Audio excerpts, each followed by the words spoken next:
Halo semuanya, ini adalah podcast perdana kita.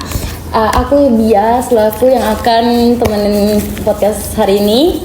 Tapi aku ada partner guys. Sama siapa sih? Hai, dengan saya Tajul. Jadi, hari ini kita kedatangan narasumber yang seru banget, keren banget, dan luar biasa banget. Ya biasa di luar juga lah gitu loh. Siapa sih beliau? Beliau adalah seorang lecturer di Malaysia di Management Science University, dan dia juga adalah seorang aktivis. Dalam bidang apa sih? Dalam bidang membela wanita dan anak. Namanya adalah Ibu Rustini Ilyasa. Jadi boleh dong Ibu cerita-cerita soal diri Ibu. Oke. Aku dulu juga seperti kalian ya. Aku Rustini Ilyas. Aku pernah jadi mahasiswa kayak kalian, dan aku pernah benturan dengan penguasa juga. Tapi yang jelas sekarang karena era digital, manfaatinlah di digital itu untuk menjadi koreksi atau kritik kepada siapapun yang kalian akan kritik. Jadi jangan dibiarkan digital atau what do you call this? Ini cuma buat chatting aja gitu ya. Sekarang yang namanya pendidikan ada di sini, agama ada di sini, so learn from this ya. Ini yang penting sekali. Waktu aku seumur kalian, memang aku demonstran sampai aku pernah dipenjara sampai 3 kali karena nyetop panser di tengah jalan gitu. Dan itu sesuatu yang cukup enough is enough gitu. Cuman perjuangan gak akan pernah selesai. Anakku sendiri demonstran juga, yang akhirnya anak tentara digebuk tentara. Dia aktivis 98, namanya Firman. Menarik sih baginya, semuanya itu pasti akan menurun.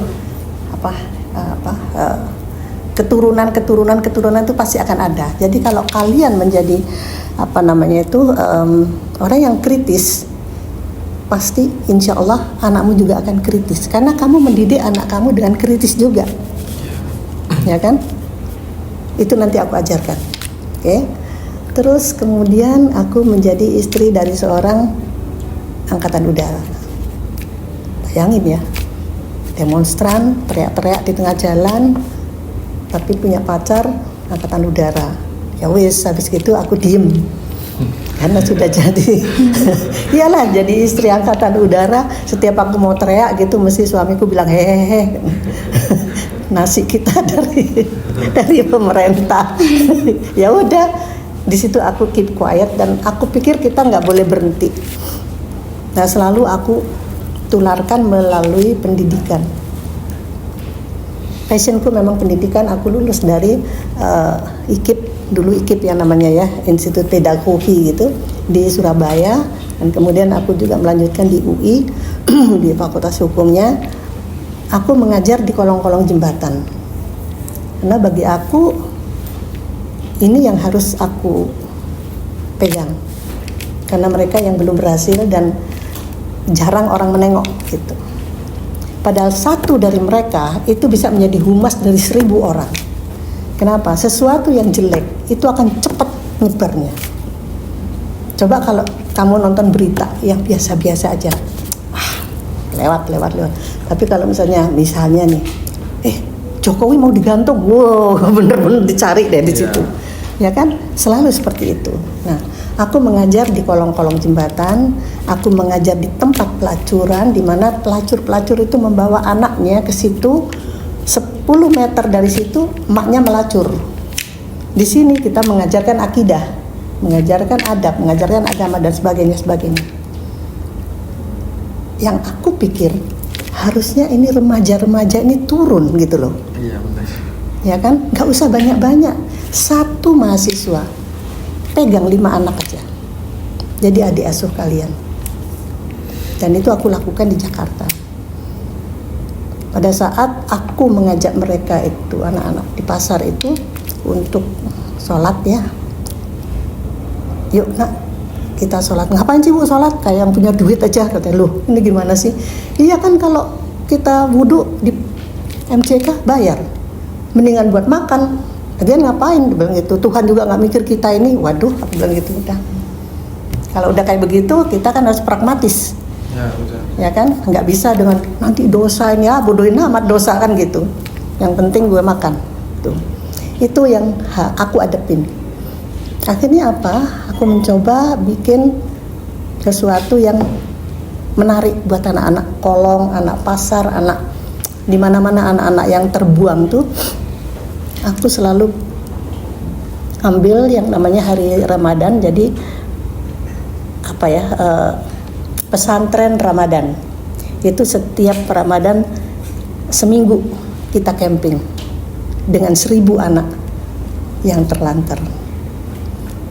Asik loh di situ. Jadi satu mahasiswa membawai 10 anak, satu mahasiswa 10 anak, dan itu selama seminggu. Tidak ada bentakan, tidak ada kata tidak, semuanya harus diganti. Membentak diganti apa? Mengatakan tidak diganti apa? Itu harus juga dilatih dari diri kita sendiri dengan mereka. Dan membuat anak-anak itu kangen kepada kita itu seperti apa. Itu saya udah lakukan Ramadan yang kemarin ini sudah saya lakukan yang ke-21. Belum lahir pasti kalian ya. 21. Jadi di situ saya mulai. Jadi kita harus konsisten. Jangan anget-anget tai ayam. Kalau anget-anget tai ayam, ngapain kamu datang ke sini? Mendingan kuliah di Malang aja deket gitu kan. Kuliah di Jember apalagi gitu. Orang Madura banyak gitu ya. Jadi jauh-jauh ke sini ada nilai plus buat kalian. Wajib itu ada. Ingat loh, timku ini di sini nggak disukai. Kenapa? Indonesia kan pernah konfrontasi dengan Malaysia. Iya, jangan lupa itu. Tapi kembali lagi, aku udah bertekad sama teman-temanku kita harus bisa rebut hati mereka. Dengan apa? Yaitu tadi kita belajar how to say no as well as yes. Dan mereka semuanya adalah teman-temanku yang terbaik. Aku nggak peduli mereka ngomong apa di belakang aku, it's not my business ya gitu. Tapi ya alhamdulillah sih nggak begitu dengan anak-anak yang kita didik, karena mereka memang dari mancanegara, dari mana-mana gitu. Jadi sebagai mahasiswa, ingat ya, hanya ada 3 yang namanya warga negara itu yang bisa membolak-balikan dunia. 1, seniman dengan lagu-lagunya, bento lah apalah itu, ya. Kemudian jurnalis. Kamu mau jadi politisi, mau jadi apa, tanpa ada jurnalis nggak akan orang tahu. Nah kalau sekarang jurnalisnya itu jadi digital, ayo itu kita manfaatin. Ya. Kemudian yang terakhir mahasiswa. Dari dulu angkatan 66, angkatan 98, Tiananmen dan banyak lagi. Mereka merubah dunia. Jadi jangan jadi pengikut. Aku mau dari kalian-kalian ini semua ada di depan. Taruh di sini kamu, taruh di sini kamu. Jangan takut berbeda. Yang kamu harus takut adalah kalau kamu bukan siapa-siapa. Jadilah orang yang diperhitungkan. Dah, itu aja deh. Nggak perlu jadi apalah apa jabatan apa. Jadilah orang yang diperhitungkan. Setiap orang misalnya, itu bukan karena cantik, karena dia orang ngomongnya ini loh gitu. Ini orang sikapnya begini loh. Jadi ada. Tapi kalau kamu biasa-biasa saja, ya kamu nggak dianggap. Dianggapnya you are not somebody, so be somebody. Sekarang yuk kita semua jadi somebody. Terima kasih. Somebody, oke. Gimana guys, gila, keren banget gak sih? Termotivasi banget pasti. Tapi dari tadi kita ngomong panjang-panjang, kita tuh nggak ngasih tahu nih topik pembicaraan kita tuh hari ini apa sih? Apa sih Tajul topik pembicaraannya? Oke guys, topik pembicaraan kita hari ini ialah ketidakadilan terhadap wanita. Nah, terus kenapa sih ada laki-laki di sini? Jadi guys, aku sebagai warga awam, aku juga pengen dong tahu dari sisi aktivis yang membela wanita dengan POV laki-laki itu seperti apa sih? Jadi, menurut Ibu Rustin tuh motivasi Ibu untuk fokus dalam ketidakadilan terhadap perempuan, khususnya pada pelecehan seksual tuh apa sih, Bu? Ambilkan notasku dulu deh di tas itu. Soalnya ketidakadilan tuh udah dari zaman Nabi Adam sini. Iyalah. Thank you Hane, ambilkan notasku sayang. Mana sih notasku?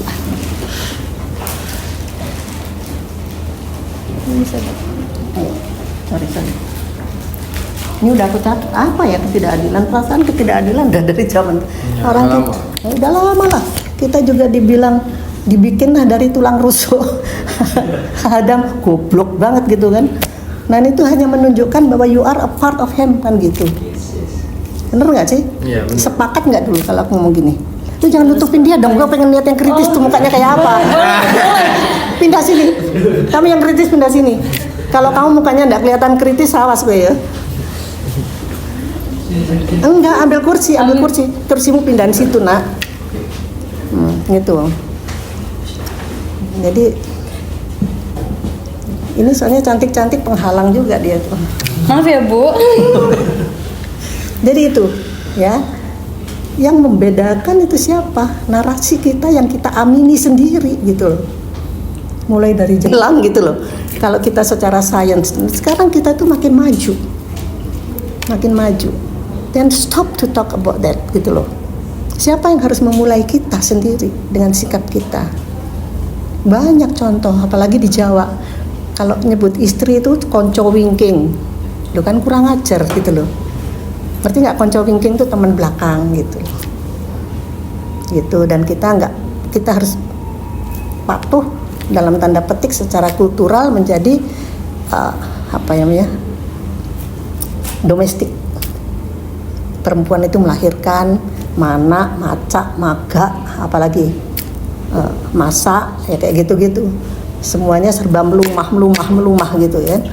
Yang penting lu bisa punya anak, bisa masak, bisa menyenangkan laki-laki, kok enak gitu kan. Tapi kita amini lagi.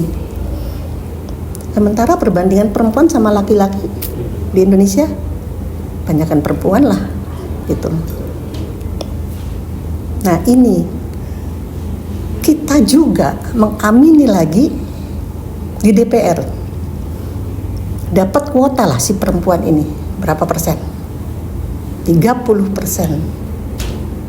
Diem lagi. What's wrong with my wanita gitu loh. Sebetulnya aku gak suka menyebut wanita. Aku lebih suka perempuan. Karena dia yang punya dia empunya gitu loh. Kalau wanita itu memang wani ditoto ya. Wanita itu mau diatur dan wanita juga bisa mengatur. Tapi it's too soft. Daya juangnya itu kok nggak ketok gitu, kok nggak kelihatan gitu, ya. Dan di sini sebetulnya kenapa terlihat banget kalau laki-laki itu overacting. Ini menutupi kekurangan dari laki-laki itu sendiri. Mestinya laki-laki itu malu. Ayo jual obat kuat, emangnya ada yang untuk perempuan? Nggak ada. Obat kuat lelaki. Ayo kalau di Indonesia ya nggak? Yeah. Iya. Lelaki lah butuh, kamu mungkin Viagra. Perempuan bisa ngeladenin laki-laki more than 14% a day. Kenapa? Dia nggak berbuat apa-apa. Kamu masukin ya udah. Tapi ini mau masukin aja susah ya minta ampun. Harus bisa berdiri karena di dalam nggak ada kursi gitu loh. Ngerti nggak? Itu jokesnya. Nggak ada kursinya di dalam, jadi harus bisa berdiri baru masuk. Lelaki itu kasihan loh sebetulnya. Segala macam obat kuat lelaki, pil biru, afung lah apalah. Aku sebetulnya banyak potret-potret itu, tapi aku nggak berpikir bahwa aku akan ngomong ini sekarang gitu loh. Di rumah banyak. Siapa lu gitu. Ketidakadilan untuk laki-laki. Dan semuanya itu sebetulnya sudah mengarah kepada memanjakan perempuan. Cuma perempuannya ongok gitu, bego. Yang perempuan yang menjatuhkan siapa? Ya perempuan sendiri. jarang perempuan dijatuhkan, laki-laki itu jarang. Taruhlah misalnya siapa ya, ada seseorang yang dia hamil, tidak ada lakinya, pasti gosip pertama itu perempuan. Dia kan nggak punya laki, kok bisa hamil? Yang laki-laki bodoh amat, lu punya laki kayak enggak. Itu aku nggak asal ngomong ya. I always speak by data. Jadi fakta begitu. Karena memang budaya kita itu masih budaya verbal. Sehingga kenyamanan untuk verbal itu diterus-terusin gitu. Sementara laki-laki kalau diverbalin itu kelihatan banget nggak enaknya gitu loh. Coba laki-laki kalau sudah dia itu intercourse ya, mengadakan setubuhan, butuh berapa lama lagi si onoh itu bisa berdiri, penisnya itu masih takes time. Ada setengah jam, ada minum apa dulu. Bener itu, supaya kalian tahu. Ini laki-laki ngaku deh gitu loh. Ya iyalah gitu loh.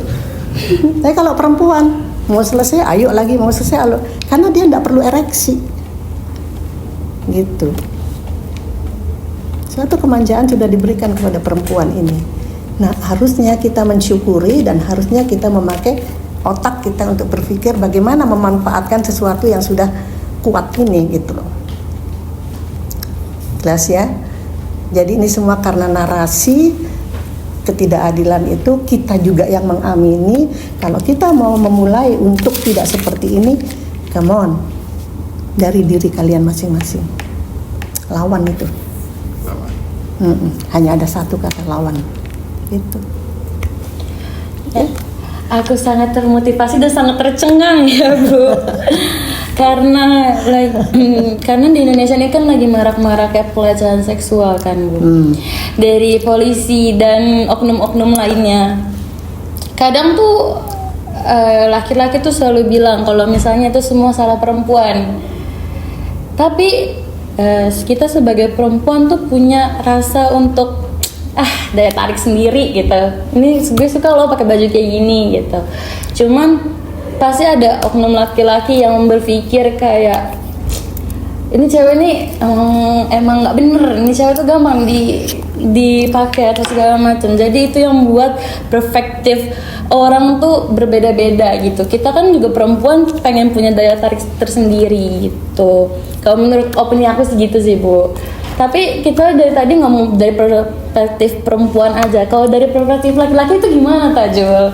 Tentang perempuan ya kan? Tentang perempuan itu tentang seksual atau apa aja deh. Kenapa jadi kesini ya? Kan seperti Ibu bilang tadi, kan banyak perempuan yang memberi ruang kepada lelaki gitu kan, tentang kepercayaan, bahwa tentang kekuasaan. Dan dari situ gimana lagi ya, kita sebagai laki ya cukup sudah kita diberi yang kayak gitu, kita terima, mensyukuri apa yang diberi gitu ya gitu ya. Menurutmu gimana? Sebagai laki-laki melihat permasalahan yang dilempar sama Bia tadi. Menurut aku sih ini kan namanya dunia laki-laki bisa dibilang. Apalagi yang diturunkan ke dunia kan Nabi Adam untuk memimpin sebagai khalifah di muka bumi. Jadi wajar saja kalau misalkan laki-laki itu lebih bukan prioritas, didahulukan lah daripada perempuan. Memang fungsi dunianya ini memang untuk laki-laki. Memang dunia yang diciptakan untuk laki-laki. Dunia laki-laki ya power, harus ada banyak lah. Mungkin kalau misalkan perempuan lebih ke pasangan suportif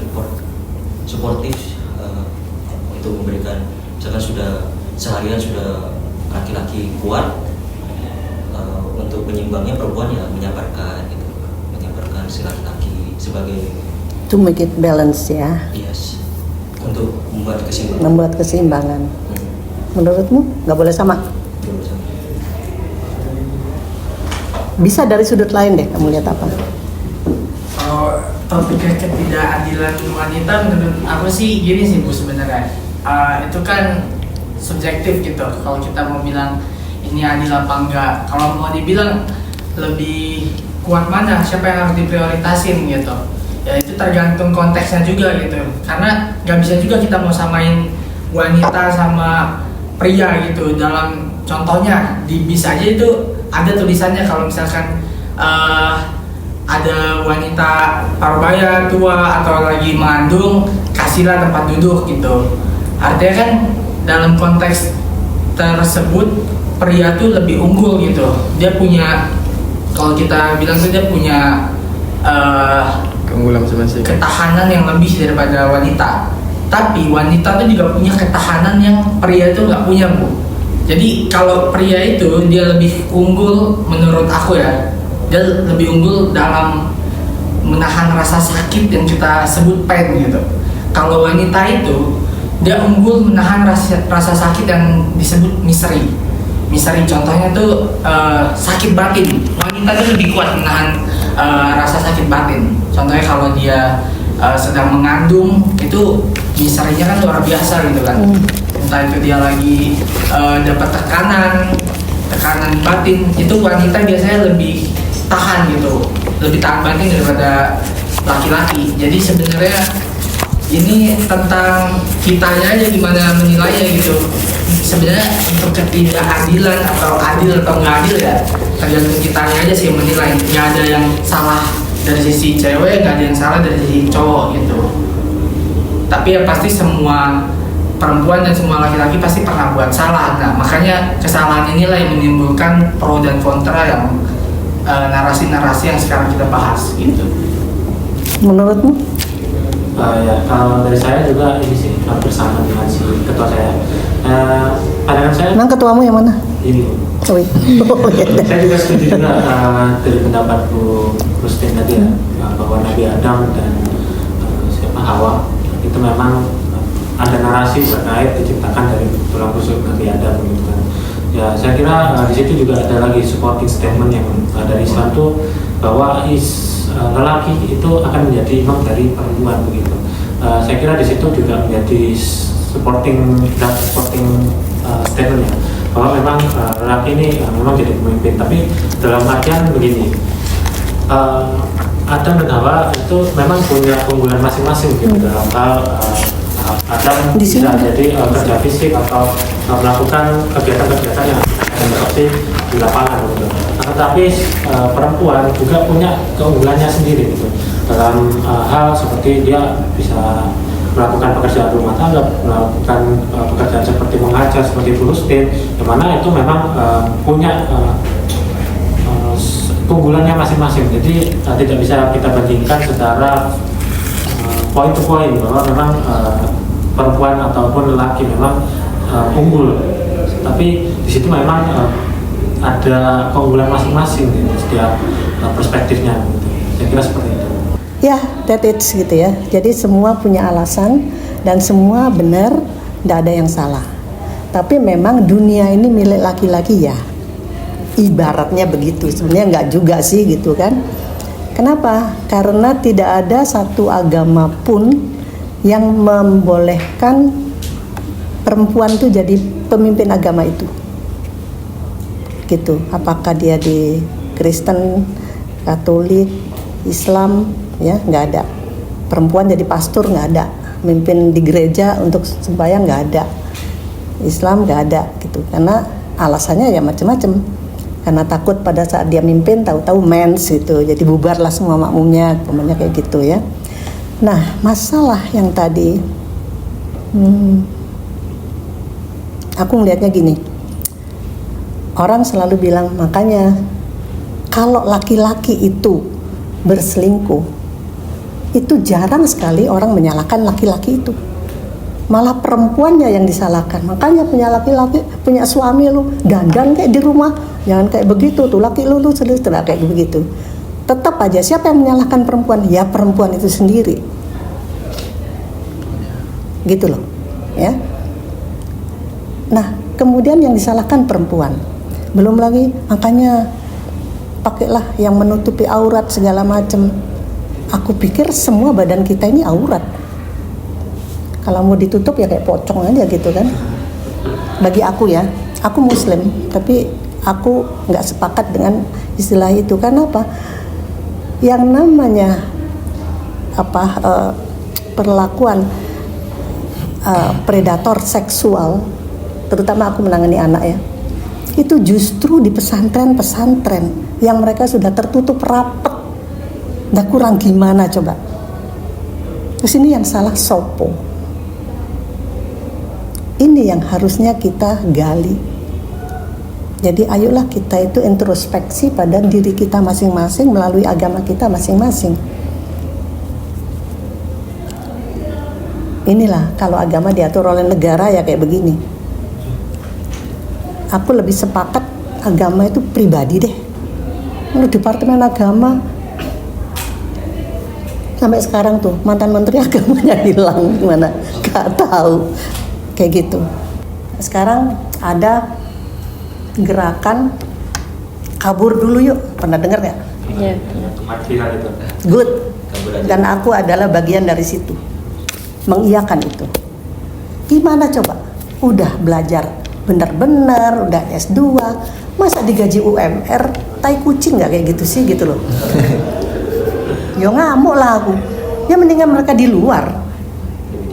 Di luar, kamu di sini, kamu justru Pancasilais. Pasti udah itu. Ketuhanan yang Maha Esa pasti kamu laksanakan. Karena apa? Kamu harus menunjukkan bahwa kamu tuh baik di negeri orang. Kedua, perkemanusiaan yang ada misalnya. Ada temanmu, dia tiba-tiba kurus gitu kan, kamu bingung, sakit apa Bia kan gitu kan. Si seksi ini kok jadi kurus. Pasti kalian pada ngeriung datang. Kenapa Bia? Itu dah kedekatan yang sangat ini. Dan tidak akan terjadi kalau kamu di Indonesia. Karena kamu merasa bagian dari sono hilang. Tapi di sini perekat itu ada. Perekatnya apa? PPPI, pamanya gitu, ya kan? Persatuan udah pasti jelas lah gitu. Apalagi keadilan pasti. Ini gue dapat segini ya kita bagi. Nah, kayak gitu. Itu di sini. PPI dapat segini nih. Kumpul. Yuk kita bagi, kita bikin apa. Pasti itu terjadi. Jadi aku bilang, kenapa? Kalau kabur aja, saya bilang gitu. Aku usahakan. Aku punya grup, termasuk Pak Yan Santoso, Halim Perdana Kusuma, anaknya Halim Perdana Kusuma.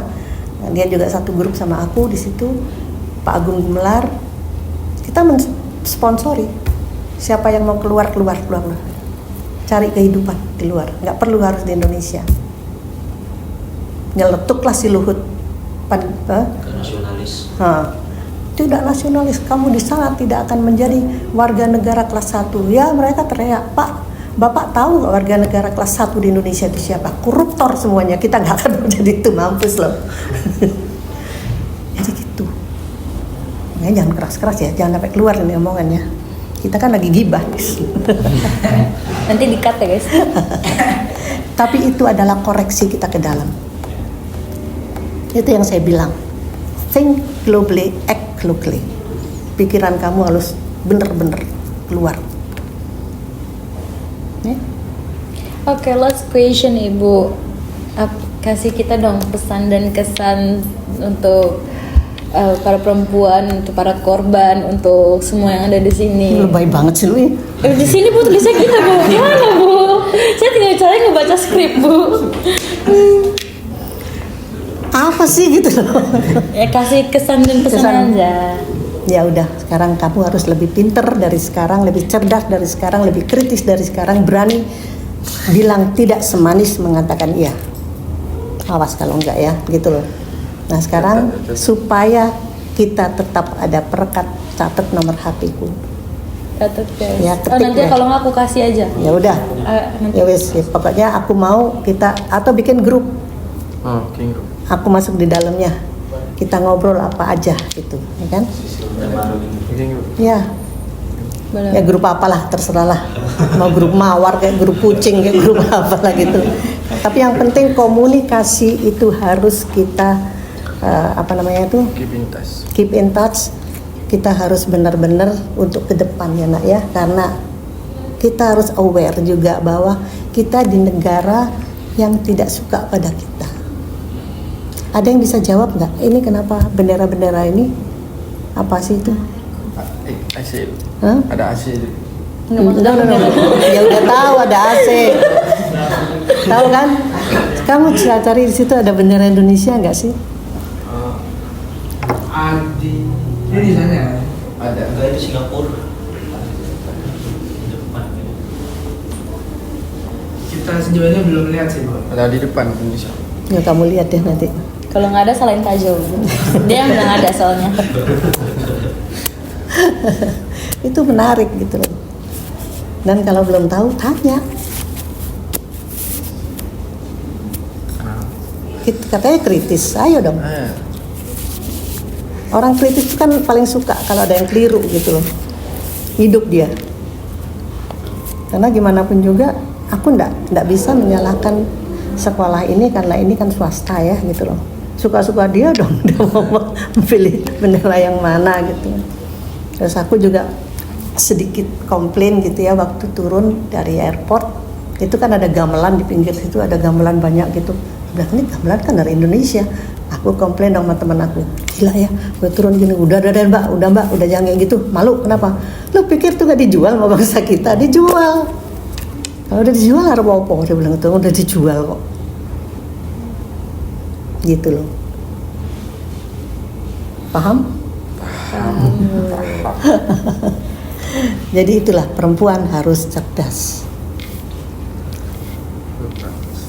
Perempuan harus cerdas, laki-laki berarti nggak usah. Udah cerdas. Oh, udah cerdas. Oh iya, boleh Tajo. Karena Boleh. negara ini negara laki-laki, apa dunia ini milik laki-laki. Mau gimana pun juga. Perempuan Pak, cuma ya. numpang. Tenang Jo, tenang Jo. Perempuan kos. Iya, ngekos aja. Ngekos yang pinter tapi ya. Ya. Udah, dekat.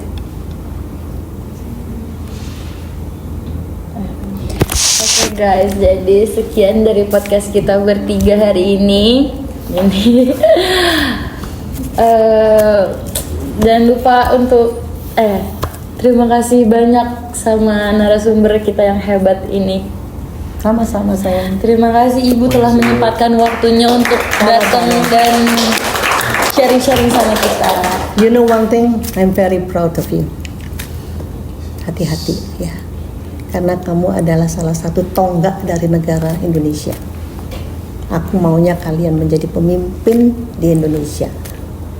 Paling nggak DPRD tingkat kecamatan deh gitu. Pak Lurah. Tapi kalian harus bisa merubah. Kalau kamu lihat apa, makanya komunikasi itu kita harus teruskan. Jangan cuma stop sampai di sini selesai, habis itu pulang ya wis lah gitu loh. Sayang. Ya, gitu loh. Ini satu hal yang menarik dan aku harap PPPI di tempat yang lain juga. Karena kalau aku udah datang ke tempat lain, PPPI itu ngundangnya untuk apa ya? Untuk pesta gitu. Ya, beda. Nah, Sekarang kita beda. Untuk pesta. Karena saking senangnya kali gitu ya pesta. Kalau di sini nggak tahu karena pinter atau memang karena nggak ada duit gitu loh. Jadi duduk aja. Memang sering edukasi. Tapi makanya aku bangga banget kalian mau berpikir, karena lebih baik kita berbuat daripada ndak sama sekali gitu loh. Nah jadi kan tadi itu yang password itu menjadi milik kalian di sini. Ya kalau perlu bikin aja kayak stiker-stiker kecil dibagikan di pinggir jalan gitu dari PPPI gitu misalnya gitu. Tips-tips gimana untuk mencegah penculikan anak gitu. Ajarkan password pada anak Anda. Misalnya contohnya begini, pakailah bahasa Malaysia, kalau di sini bahasa Malaysia gitu. Bikin. Nah, di bawahnya PPPI. Keren. Ya, setuju ya? Gampang kan? Insya Allah bisa lah Bu, karena kan ketuanya tuh Rabi. Iya, makanya. Bisa dong. Kalau nggak bisa itu yang harus dipertanyakan. Kayak naon gitu kan. Oke, terima kasih banyak Ibu. Terima Sama-sama, kasih sayang. untuk semuanya dan see you guys di next episode podcast kita. Bye bye. Bye. Yeay.